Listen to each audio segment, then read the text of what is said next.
अब शेख तकी तो इतना जालिम था, उसने फिर एक शर्त और रख दी।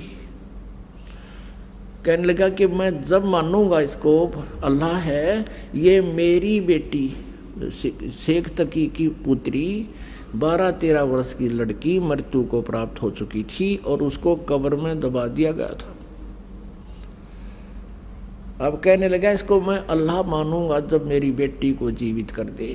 शेख तकी ने एक तीर में 2 शिकार करने चाहिए थे।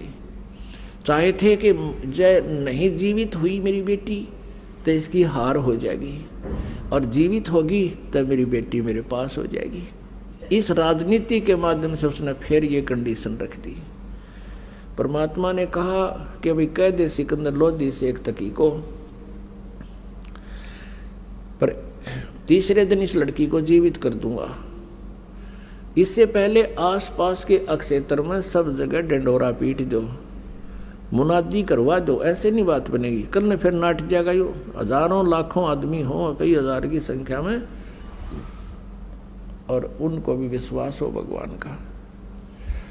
अब सिकंदर लोधी ने भेज दिया आसपास सब सर्वेंट नौकर, गांव गांव में जाकर डंडोरा पीट दिया कि ऐसे ऐसे एक महात्मा आए हैं, शेख तकी की लड़की कब्र में दबा रखी है, उसको जीवित करके दिखाएंगे। इस खबर को सुनकर कई हजार, 20, 30, 50 हजार की संख्या में वह इंसान इकट्ठे हो गए, आदमी औरत सब आ गई, कब्र फड़वा दी। अब परमात्मा ने कहा कि शेख तकी तू अब अपने जंतर मंतर करके देख ले, कदे बाद में नंबर बनावे, कर ले तू जीवित अपनी बेटी को। सभी उपस्थित जनों ने कहा कि प्रभु इसके पास अगर कोई सिद्धि शक्ति होती तो अपनी बेटी को कौन मरने देता है, कौन कब्र में दबा के जाता है, आप ही करो, इसके बस का नहीं है। तब परमात्मा ने कहा कि हे शेख तकी की बेटी जीवित हो जा। कुछ देर इंतजार किया, नहीं हुई। फिर कहा कि हे शेख तकी की बेटी जीवित हो जा, वह नहीं जीवित हुई। अब शेख तकी का तो खुशी का ठिकाना नहीं रहा, भंगड़ा पा दिया, नाचा कूदा, देखा ढोंगी का ढोंग पकड़ा गया। देख लो भाइयों, देख लो ये ऐसा झूठा कपटी है, ये इसके अब कुछ नहीं इसके पास है ये। अब परमात्मा ने तीसरी बार फिर कहा, वह फिर भी ना जीवित हुई। पर फिर तो वो कूद दैनो जो कर मर्ग कूद जा कर। फिर बोला परमात्मा शांति राख पीर जी। अब देखो पुण्यात्मा, उस दुष्ट इंसान को अपनी बेटी जीवित ना होने का गम नहीं, कबीर जी के हार जाने की खुशी बना रहे। फिर परमात्मा ने क्या कहा कि हे जीव आत्मा जहां भी है तू, और कबीर आदेश से वापस आ जा और इसके शरीर में प्रवेश कर बेटी के में और बाहर आ जा। इतना बोला था मालिक ने, उसको कंपन हुई पूरे शरीर में। एकदम वह लड़की खड़ी होकर के और बाहर आके परमात्मा के चरणों में दंडवत प्रणाम किया। बोलो बंदी छोड़ कबीर साहेब की जय। अपन आत्माओं, परमेश्वर ने कहा कि जा बेटी तेरे पिता के साथ। लड़की ने कहा कि नहीं, ये पिता नहीं, ये दुश्मन है समाज का, ये मानव समाज का शत्रु है।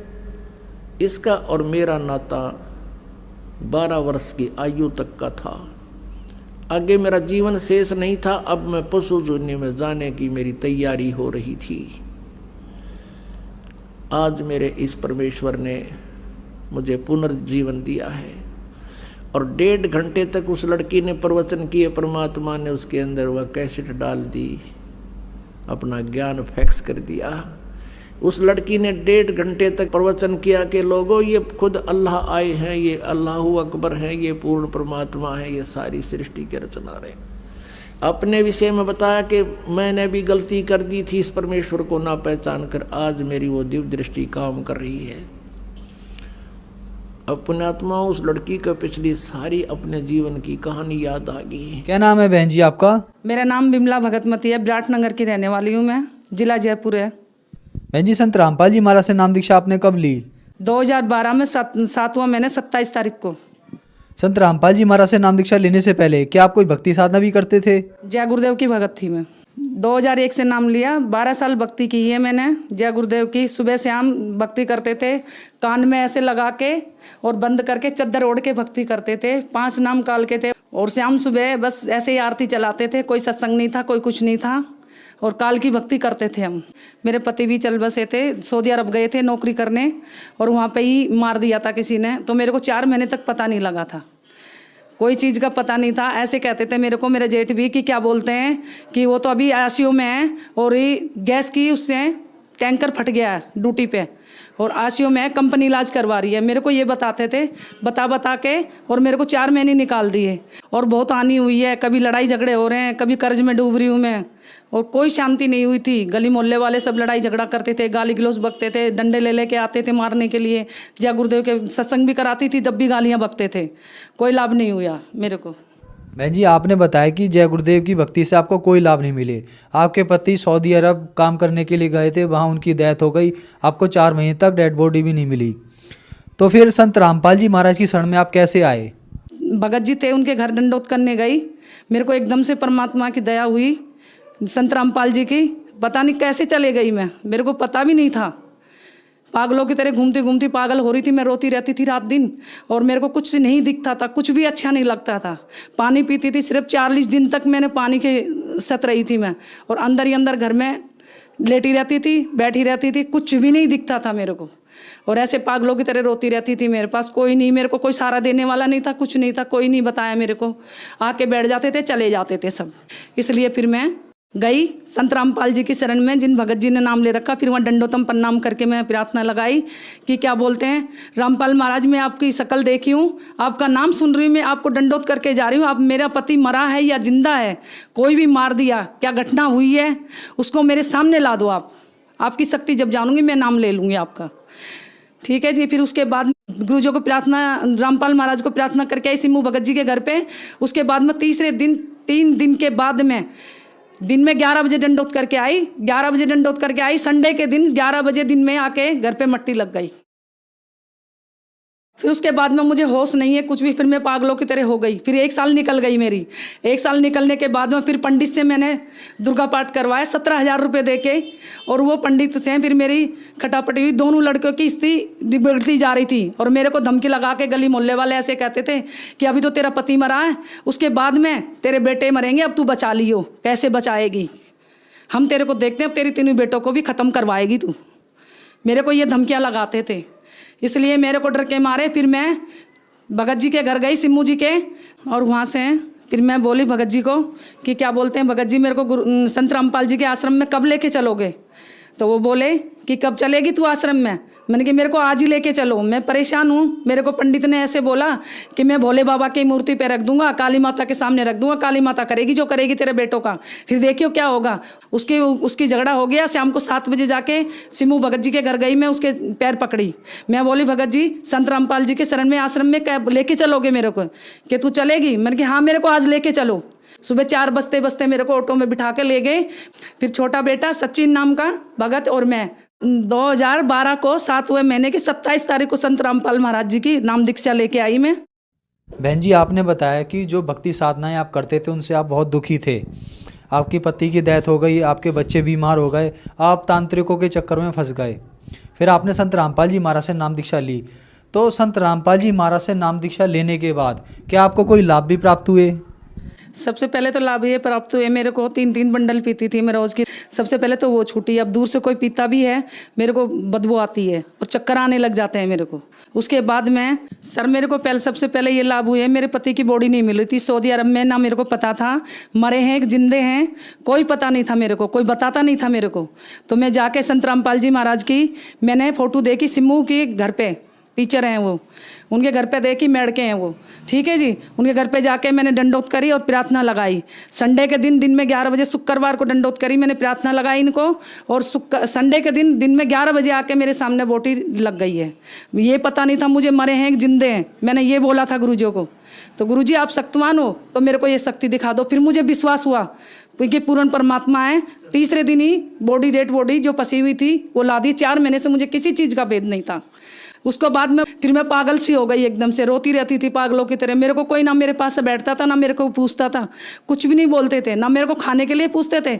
जो मैं पागल सी हो गई थी मेरे आदमी को मरने के बाद में, वो ठीक हुई मेरी स्थिति, उससे ठीक हो गई मैं। उसको ठीक होने के बाद में फिर कर्जे में डूबी हुई थी मैं।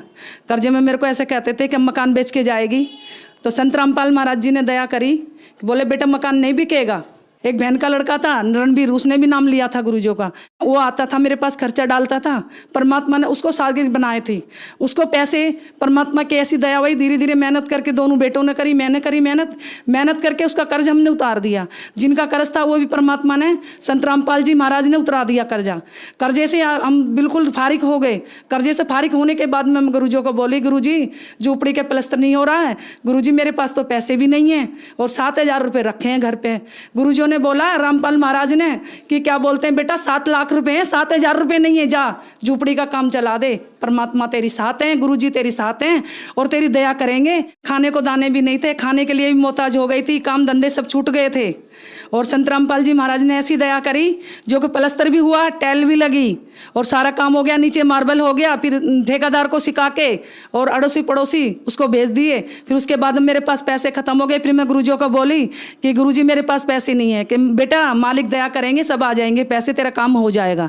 फिर एक भगत ने मेरे को 8,000 रुपये दिए, एक भगत ने मेरे को 15,000 रुपये दिए। परमात्मा ने ऐसी, गुरु महाराज जी ने ऐसे दया करी जो सारा काम संत रामपाल जी महाराज ने, और फिर देखते रह गए अड़ोसी पड़ोसी सब। जो ठेकेदार भाग के गया था वो भी देखता रह गया। वो सोचा था कि क्या बोलते हैं इसका काम नहीं होएगा, अब ये काम बीच में रह जाएगा। और मालिक ने ऐसी दया करी, संत रामपाल जी महाराज ने सारे काम करके दिखा दिए। उसके बाद में फिर लड़कों की काम धंधा सब लग गया, मालिक ने ऐसी दया करी। फिर कर्ज था बहन के लड़के का, वो भी दे दिया। फिर अड़ोसी पड़ोसी का कर्ज था, वो भी दे दिया। और उसके बाद में मथुरा गई थी मैं आर्टिफिशियल सामान लेने, पजेब तोड़ियाँ लेने और बिछुआ लेने, चूड़ियाँ लेने।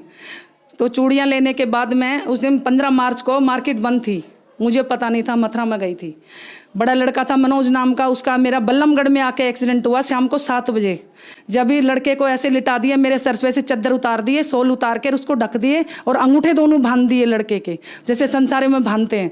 बांधने के बाद हम फिर मैं संत रामपाल जी महाराज से प्रार्थना लगाई, हे मालिक, मैं जय गुरुदेव की भक्ति से गई थी, पति को खो के गई थी मैं, पति खत्म हो गए थे, उसके बाद में आपकी भक्ति ली थी, ये होने वाला था, तो आप इसकी शादी क्यों की। फिर बहू ने फ़ोन मिलाया कि आप कहाँ पे हो। मैं बोली हम ठीक हैं, हम कहाँ पे नहीं हैं, तू घबराए मत। तो बहू बोली नहीं, कुछ ना कुछ बात हो गई है, मेरे को क्यों छुपा रहे हो मेरे से, मेरे वीडियो कॉलिंग पे बात करवाओ। जब मैं गुरुजियों को प्रार्थना लगाई झोली पसार के कि मालिक ये क्या होने होता, गुरुजी वहीं पे प्रकट हो गए, संत रामपाल जी महाराज। संत रामपाल जी महाराज प्रकट होके और लड़के को सोते हुए को आशीर्वाद दे के उठाए। फिर उसके बाद मेरे को आशीर्वाद दिया गुरुजियों ने। फिर लड़का बोला मम्मी तेरे कहाँ लगी है, मैं बोली बेटा मेरे कहीं नहीं लगी है। फिर लड़का बोला चल तो चल। फिर घर पे आ गए। घर पे आने के बाद में गुरुजियों का संत रामपाल जी महाराज का इमृत जल दिया मैंने। इमृत जल देने के बाद में गुरुजियों को दंडोतम प्रणाम करके और इमृत जल दिया। फिर 5 बजे तक लड़का सोता रहा। 5 बजे के बाद में 6 बजते बजते फिर कहने लगा मम्मी मेरे दर्द हो रहा। फिर हम भी घबरा गए कि मालिक का इमृत जल दे दिया हमने, मालिक की दया हो गई संत रामपाल जी महाराज की, मगर एक बार हॉस्टल के अंदर ट्रीटमेंट इसका करवा लेते हैं। परमात्मा की ऐसी, संत रामपाल जी महाराज की ऐसी दया हुई जो वहाँ जाके डॉक्टर 1-1 मिनट में, 1-1 सेकंड में, 10-10 मिनट में डॉक्टर आ गए। सारा चेकअप हो गया, पूरी मशीन का चेकअप हो गया, मेरा भी हो गया, लड़के का भी हो गया, कुछ नहीं आया। फिर उसकी सास आई हॉस्टल के अंदर, बोली अपने गुरु को नहीं छोड़ेगी। मैं बोली मैं नहीं छोड़ूंगी गुरु को, मैं सबको छोड़ दूंगी, गुरु को नहीं छोड़ूंगी। गुरु के पीछे तो संत रामपाल जी महाराज के पीछे तो आज ये बेटा जिंदा है, नहीं तो मेरे बेटे को रात को ही मैं खो देती, आज मट्टी लग जाती। फिर उसके बाद में बहू के 2 महीने बाद बच्चा आने वाला था गर्भ से। 2 महीने के बाद फिर प्राइवेट हॉस्टल ले गई मैं। बहू की हालत हो गई ज़्यादा गंभीर, हॉस्टल ले गई। हॉस्टल ले जाने के बाद में डॉक्टरों ने ऑपरेशन बोल दिया शाम को 4 बजे। रात को 2 बजे हम लेके गए हॉस्टल, प्राइवेट हॉस्टल। मेरे पास 15,000 रुपये पड़े थे, वो जमा कर ली डॉक्टर ने, 1 रुपये भी नहीं छोड़ा मेरे पास। लड़के को पता था, मेरे को पता नहीं था। डॉक्टर ने नहीं बोला था कि ऑपरेशन होएगा, तो मैं बोली, मैंने कि भाई मैं ऑपरेशन नहीं करवाऊंगी और गुरुजी ऐसा नहीं होने देंगे, रामपाल महाराज नहीं होने देंगे। मेरे को विश्वास है रामपाल महाराज के ऊपर, दया करेंगे जरूर, ऑपरेशन नहीं होएगा। इतनी देर में गुरुजियों की आवाज़ आ गई साइड में से मेरे को। गुरुजी आवाज़ लगाए, रामपाल महाराज बेटे घर पे ले जा, मेरा बच्चा भगत जन्म लेगा घर पे ही, आशीर्वाद मिला हुआ है, तुझे पता नहीं है, तू भूल जाती है, जा घर ले जा। 4:30 पर कमल के फूल दे के गए गुरुजी मेरी झोली में आके। मैं रोती थी, संत रामपाल जी महाराज, और रोती थी। पड़ोसन ने ये बोला था कि क्या बोलते ले, खिला ले पोता। इससे पहले खंडित हो गया था बच्चा। मैं बोली पोता खिलाऊंगी, मालिक अपना आप देगा, मालिक के कोटे में कोई कमी नहीं है जो कि मेरे को ऐसे ताने मिल जाएंगे, मालिक ऐसे नहीं सुनने देंगे, समृद्ध की शरण में हूँ मैं। ऐसे करके और मालिक ने ऑपरेशन से बचा दिया। बच्चा घर पे हुआ, फिर इतना बड़ा फोड़ा आया बच्चे के सिर में। फोड़ा आने के बाद में डॉक्टर बोले कैंसर है। फिर रिश्तेदारों ने बोला कैंसर है इसके। मैं बोली कैंसर नहीं हो सकता। मैं लड़की को बोली, कोमल नाम है, मैंने बेटा ऐसे कर, गुरुजी के प्रार्थना लगा दोबारा से।